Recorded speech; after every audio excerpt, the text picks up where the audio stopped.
Okay, this right here is how you attach the halyard for the jib. Basically what I did is I drilled a hole on the mast at the top, like right up here. It's kind of hard to see, but it's in there. There's a screw in there from one side to the other, and then I put a piece of spectra line around it and around the top of the sail here, and I attach a block to it, just a regular block. Okay, and that's it. That's how you put this block up here to use as with the halyard for the jib. That's all it is. One bolt from one side to the other at the top of the mast, a couple of inches, maybe like an inch away from the top, and you put some strong line here. I use some Dyneema, some Spectra line, and you attach it to your little block there.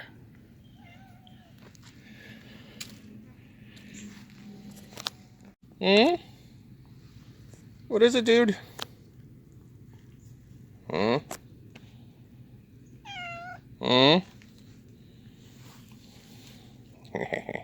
Tommy boy.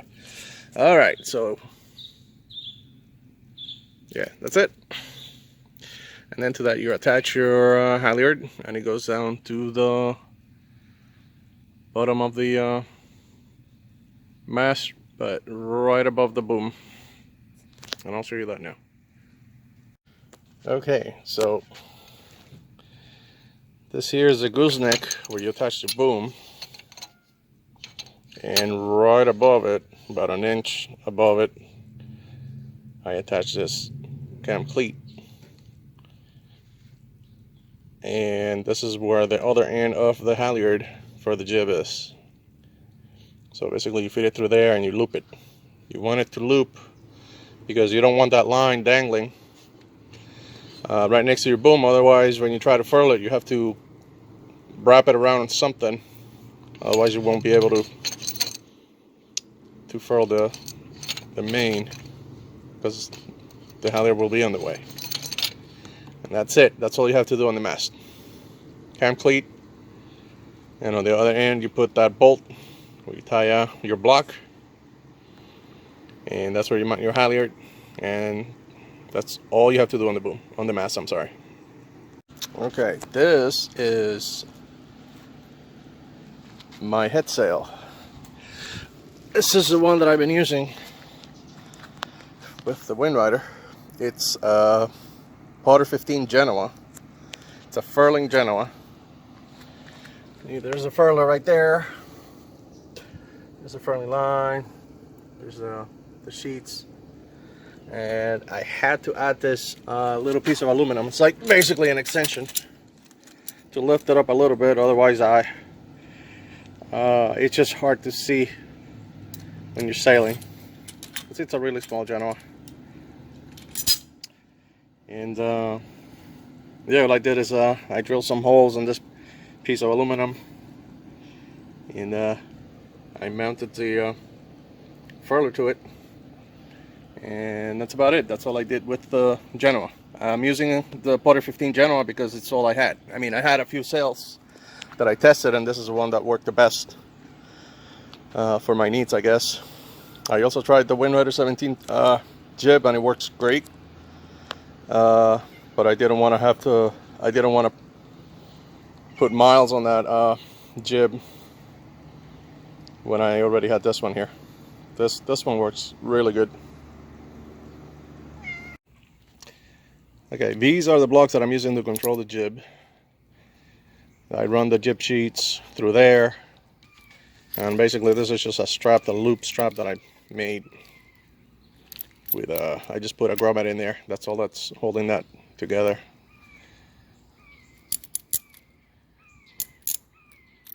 And it goes around the ACA, and that's it. Okay, this here is something that a lot of people keep asking me about. How do I mount the bowsprit on the boat, and this is something that I wanted to make sure it wasn't gonna be something permanent on the boat, something I could just, you know, attach to it, you know, real easy, and that I could swap between boats. The only thing that I had to change on the boat, that's permanent, is this eye bolt here. I had to change, you know, pull this bolt that was here out, and I put this eyelet here. I replaced it with this eyelet, and this is where you tie your bowsprit to. This right here. I originally was using for bowsprit the boom of my WindRider 10, which is right here. It's kind of long, and I reinforced that with a push pull or a stakeout pull. I don't know if you can see it, but it's in there. It's right in there. It works great, but it's kind of long, and I didn't want to cut it because, I mean, it's a boom for the other boat. I didn't want to mess it up. So I made this other one with whatever I could find around the house, and it works. Basically, I did the same thing. I took an aluminum pole and I put another push pole inside. You can see it there. And I added this guy here. This is where I mount the jib, the furler, right there. And that's the other. And basically, what you have to make is something that can attach to the mast,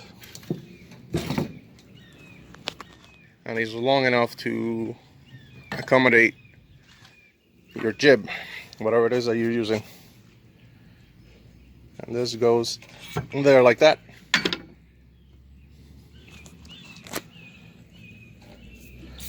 All the way down.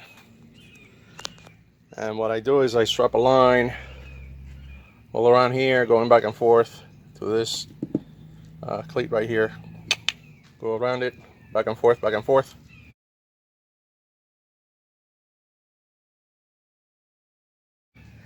And that's all that's holding that boom. I'm sorry, that bowsprit is just that one line. Other thing you need to add, or you need to make, is these bowsprit stays. Basically, it's just a line that goes around the aka all the way to the front of the bowsprit. You know, there's one for each side. I'm only tying one side right now, but basically just run into the the way I do it, I just run into this line that I feed through here, and then I just coil it around here and, you know, knot it, and, you know, do whatever I have to do to keep it from moving. And that's how I do the stays. Okay, this is the swivel for the furler. I just attached it to the jib halyard that goes through this cam cleat, and what I do is I just pull it, and it goes up. And I'm using a really stretchy line. See, I can pull on it because I don't want the wind, any gust of wind, or, you know, heavy duty wind can overpower the boat. So I'd rather have a little stretchy halyard, you know, that bends instead of destroying the mast of the boat or doing some damage on something else.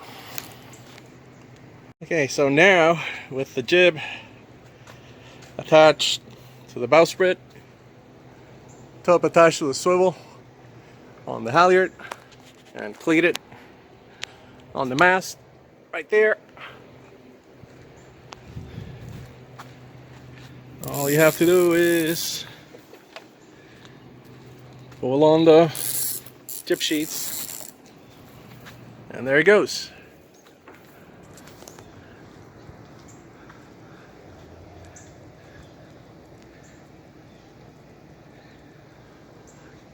see, without this extension here, the jib is going to be too low on the bowsprit, and it's going to impair, severely impair your line of sight. So that's what that is for.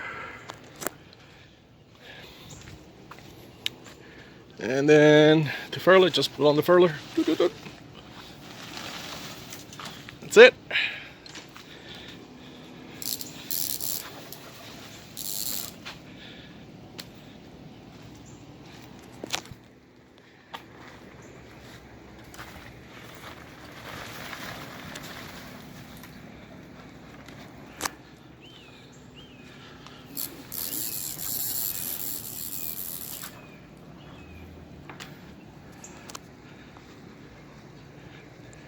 And that's how you add a jib to your WindRider 16. Let me know if you have any questions. Okay, one more thing that's very important. I only use this jib when the winds are low. If the winds are high, if you start seeing white caps, if it's over like 12 miles an hour, it feels like the boat is getting overpowered. I do not recommend it. Please do not use this on higher winds. If it's more than 10 miles an hour, just, you know, stick to the regular main. That's it. If the wind is blowing and you want to see how fast you can go and all that, I mean, that's up to you, but I wouldn't do it. I do not recommend it. Stay safe out there. Don't do it. The other thing is, to furl the main, you have to drop the jib.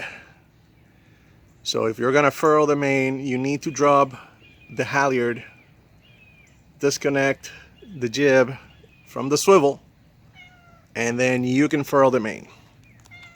That's how you do it.